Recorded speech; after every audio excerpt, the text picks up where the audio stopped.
So mga bagay na kailangan mong gawin o mariing i-apply sa isang lalaki upang bumaba ang pride nito. Yes mga kamamay, alam niyo naman pagdating sa isang relasyon and especially kalimitan pagdating sa isang lalaki, nandun nakadikit talaga yung mataas na pride sa kanilang sarili. Pero kailan nga ba tamang pairalin ang pride? At kailan nga ba dapat ito ibaba? Pero kung ikaw nga ay nasa relasyon na sobrang taas ng pride ng partner mo, narito at i-share ko sa inyo ang paraan upang mapababa yan at hindi na itaas ito sa inyo. So mga kamamay, isa lang palagi ang hinihiling ko if ever na nagugustuhan nyo po yung mga love advice, yung mga payo ko dito na sinasabi at sinishare sa inyo, huwag nyo naman po sanang kalimutan na mag-subscribe, mag-like at mag-comment na rin sa ibaba ng inyong mga sitwasyon o kahit na ano. Kasi at the end of this video, gaya ng ating araw-araw na ginagawa sa ating bawat upload, kumukuha tayo ng isang situation, okay, galing dyan sa comment section at ating binibigyan ng piece of advice para kahit papaano mga kamamay is makatulong tayo at ma-appreciate natin ang isa sa mga sitwasyon ninyo dyan. Kaya ano pang hinihintay nyo mga kamamay, kung kayo man ngayon ay nanonood dito at feeling nyo nakaka-relate kayo, kasi hindi naman kayo manonood ng ganito kung wala kayong gustong malaman, wala kayong gustong, alam nyo yun, wala kayong nararamdamang sakit, di ba? So anyway, maglagay lang kayo dyan ng inyong sitwasyon at ako ang bahala dyan magbigay ng advice once na mabasa ko po yan. Kaya mga kamamay, ano pang hinihintay natin? Kung nakapag-subscribe naman na kayo, simulan na natin to. So ano nga ba yung mga bagay na maaari mong gawin sa isang lalaki upang bumaba ang pride nito? So number 1, sikaping tiisin siya at itaas mo rin ang pride kung mali siya. Yes mga kamamay, kailangan kayanin nyo po ito. Oo, nandun pa rin yung pagmamahal. Pero ang kailangan natin dito is lesson. Lesson na dapat ipaalam natin sa kanya. Na yung pride minsan ng mga lalaki na yan, kahit nasa mali na o maling-mali na, pilit pa rin ipinagdidiinan, pilit pa rin itinataas. Which is kahit mali na okay lang sana kung tama Yung pride dapat ilalagay sa tamang dahilan, sa tamang paraan. Pero minsan talaga o kalimitan, kahit mali na yung lalaki, sobrang tinataas pa rin yung pride. Kaya bilang isang babae mga kamamay, sikapin mong kayanin. Sikapin mo muna siyang tiisin. At syempre, itaas mo rin ang pride mo kung alam mong mali siya. Sa ganyang paraan mga kamamay, magmamatigasan kayo dyan. Ipaglalaban mo ang tama. Ipaglalaban mo ang matuwid kamamay. Kasi sa bandang huli, hindi mananaig kung sino yung mali dyan. Laging mag-iisip. Laging kapag nakapahinga na ang lahat, sabihin natin nag-away kayo. Kasi minsan kadalasan or minsan, kapag nandoon yung emosyon, nandoon yung galit, nandoon yung tampo, di ba? Hindi mo mapigilang itaas ang pride na kahit minsan nasa kamalian na, tinataas mo pa rin. Ngayon, pagka medyo tahimik na ang inyong relasyon, ibig sabihin, hindi na kayo nagkakaimikan, hindi na kayo nagkakasakitan, hindi na kayo nagbibitaw ng mga masasakit na salita. So, ibig sabihin, tahimik na. Hindi ka nagpaparamdam. Hindi rin siya nagpaparamdam. Kasi nga, sabi ko sa'yo, itaas mo rin ang pride mo kung alam mong tama ka. Yung isa naman, kahit nasa mali na, tinataas pa rin ang pride. So, ang nangyayari, wala ni isa sa inyo ang gustong bumaba. Kasi hindi ka naman po pwedeng bumaba Kasi nasa tama ka. Itong isang ito, kapag katahimik na ang lahat, lilipas ang araw, lilipas ang linggo, lilipas ang buwan, mag-iisip yan. Kung talagang mahal ka niyan, mag-iisip yan. At pag naisip niya na, tama, mali nga ako, babalik yan. Sigurado ako, babalik yan kung nandun pa rin yung pagmamahal niya sa'yo. Pero kung wala na yung pagmamahal sa'yo, kahit maling-mali na siya, titiisin ka pa rin niya. Kahit alam niyang mali na siya, paninindigan pa rin niya. Kaya mga kamamay, kapag kagano'n na po ang ipinakikita sa inyo ng isang lalaki na tipong hindi pa rin siya bumabalik, hindi pa rin siya nagsusorry, wag na wag mong ibababa ang pride sa kanya para hindi siya mamihasa, para hindi niya ulitin, para magsisi siya, para tanggapin niya ang kanyang pagkakamali. Yan ang isang bagay na dapat niyong panindigan. Tiisin siya at itaas din ang pride sa kanya kung alam mong mali siya. Pero kung alam mong mali siya, ha? Pero kung ikaw naman yung mali, ba't ka magtataas ng pride? Nasa yung problema. Okay, so yun yung number 1 tips mga kamamay, ha? So next, isagad mo palagi ang pagpapaganda at pag-aayos.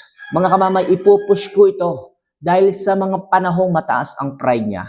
Ito ang inyong magiging sandata. Anong ibig ko sabihin dito mga kamamay? Kasi the more na hindi siya nagpaparamdam, the more na mag-i-improve ka naman, the more na magpapaganda ka naman. Kung alam mong mali siya, i-improve mo ang pagpapaganda. Sigurado ako, hindi maaaring hindi kanya sisilipin. Hindi maaaring hindi niya makikita ang kagandahan mo para tiisin ka, para hindi magparamdam. Hindi ganyan ang isang lalaki mga kamamay.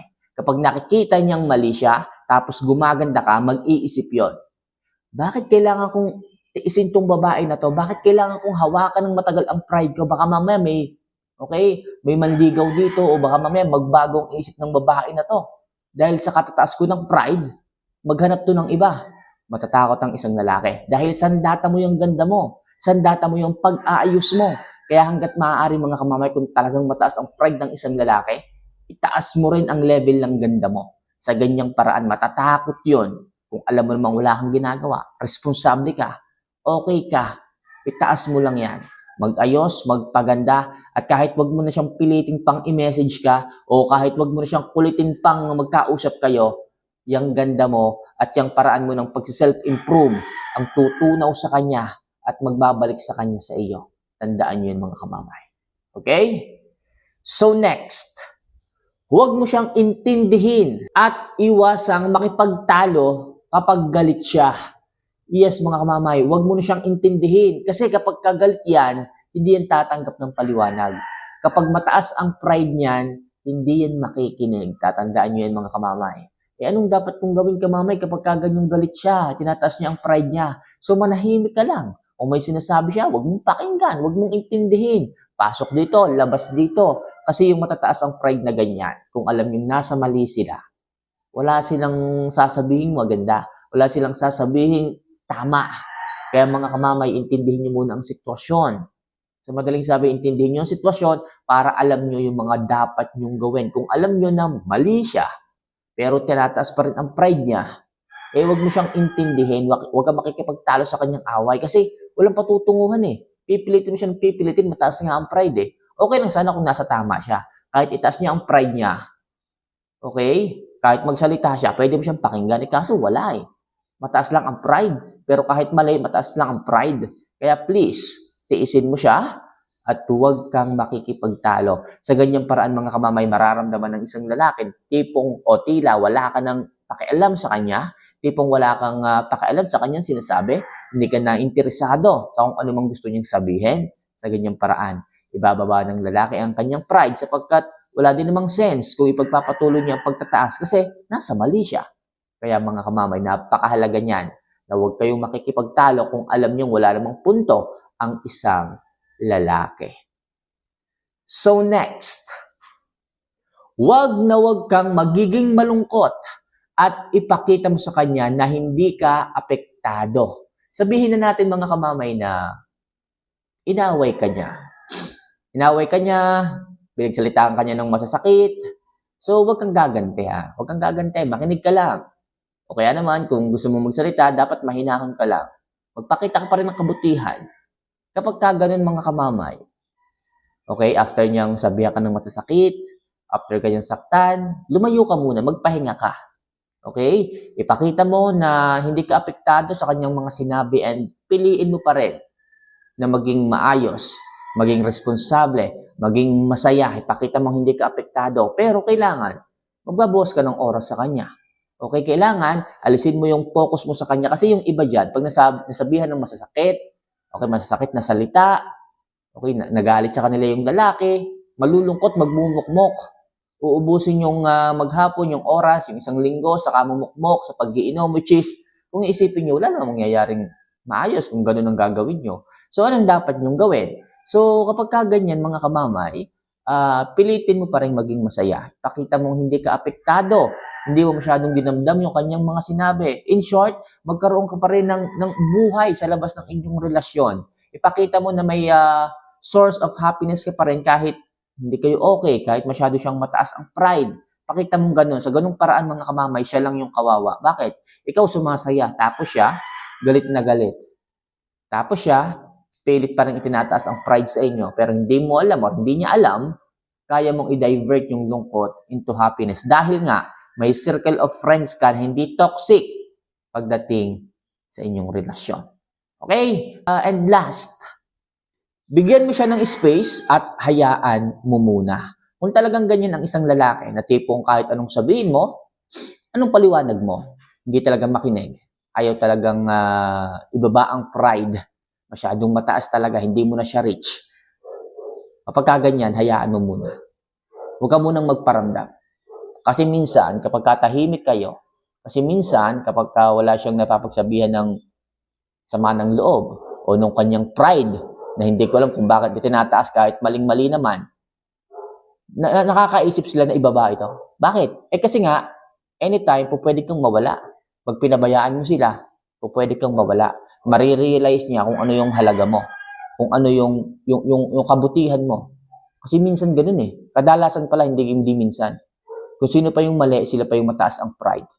Hindi ko alam kung bakit sila ganun eh. Kung ugali na ba talaga nila yon o ginagawa lang nila yon para hindi mapahiya. Hindi ko alam.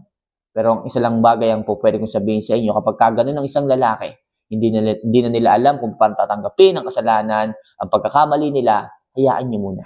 Lumayo muna kayo. Basta ipakita nyo lang na hindi kayo apektado, masaya kayo sa ginagawa ninyo, as long as alam ninyo na tama kayo, ituloy nyo lang po yun. Okay? So, yan lang muna sa ngayon ang ating ilang mga tips tungkol dyan sa mga pride na yan. And hopefully, yung mga partner ninyong mataas ang pride, lunukin na nila.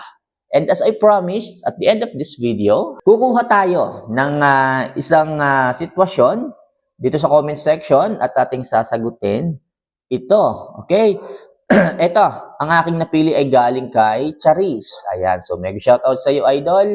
Ito yung tanong mo. Sana po mapiling masagot itong katanungan ko po. Bakit po kaya hindi na gaanong nagsasabi ng I love you ang BF ko kahit nasa 5 months pa lang kami po? Ano kayang mga possible rason? Dati kasi ay nasa 10 times siya mag I love you. Okay, sa isang araw hanggang sa naging 5 na lang. Tapos padalawa, tapos may isang chat na I love you ay wala na po. Kaya hindi ko na rin siya sinasabihan ng I love you. Pero kapag mag-video call naman kami, ay nagsasabi naman siya pag magpapaalam na sa isa't isa, thanks po. Okay, so ito namang pagsasabi ng I love you, para sa akin, okay lang yan. Kung magsabi siya o hindi, walang problema sa akin yan. As long as nararamdaman, as long as pinaparamdam, nandun yung concern, yung malasakit, yung pagmamahal, nararamdaman mo, yung tipong kung paano ka itrato, walang problema sa akin. Malay mo lang talaga, pagod siya sa trabaho, nakakalimutan lang talaga niya, pero sabi mo nga, pag nag-video call kayo, I love you siya. So magtataka ka. Okay? So di ba minsan kasi kapag masyado tayong busy sa ating ginagawa, minsan kung ano lang talaga yung sinasabi natin, yun lang talaga ang ating sinesend. Nakakalimutan na natin sabihin yung I love you, ganyan. Pero sa isang banda, kapag magka-video call kayo, pag alam mong matatapos na yung usapan ninyo, nag-I love you siya. Kasi baka minsan, kapag nag-chat kayo, nagkakausap kayo sa chat or text, akala niya magtatagal yung usapan ninyo. So kaya hindi pa siya nag-I love you. Pero kung alam niya na nagpaalam ka o nagpaalam siya na sabihin niya, babe, paano magtatrabaho muna ako. Sigurado ako, doon siya magsasabi ng I love you. Kasi magpapaalam siya, matatapos na yung inyong usapan. Pero kung halimbawa ang usapan ninyo ganito, babe, kumain ka na. Sasagot ka, oo, ikaw ba? Oo, kumain na rin ako. Kamusta ka ba? So, medyo maghahaba yung inyong conversation. Kaya hindi pa siya magbibigay ng I love you doon. Okay? So, pero kung alam niya na matatapos na yung inyong usapan, magpapaalam siya, magpapaalam ka na, o halimbawa, liligo ka or something na magtatrabaho ka na, lilipas yung ilang oras, doon siya mag-iiwan ng I love you. Gaya ng sinasabi mo sa video call, kung alam mo o alam niya na matatapos na yung inyong usapan, nagbibigay siya o nagbibitaw siya ng I love you, di ba? Kaya walang problema doon. Huwag ka masyadong, alam mo yun, paranoid. Huwag ka masyadong mag-isip ng kung ano-ano. As long as nararamdaman, pinaparamdam, at walang kulang, wala kang dapat ipag-alala. Okay? Nandiyan naman yung presence ng lalaki, hindi man kukulang siguro sa oras, huwag mong hanapin yung mga mabababaw na bagay, kagaya niyan. Okay? So, Charis, magtiwala ka lang as long as nararamdaman at pinararamdam, mahal ka ng tao.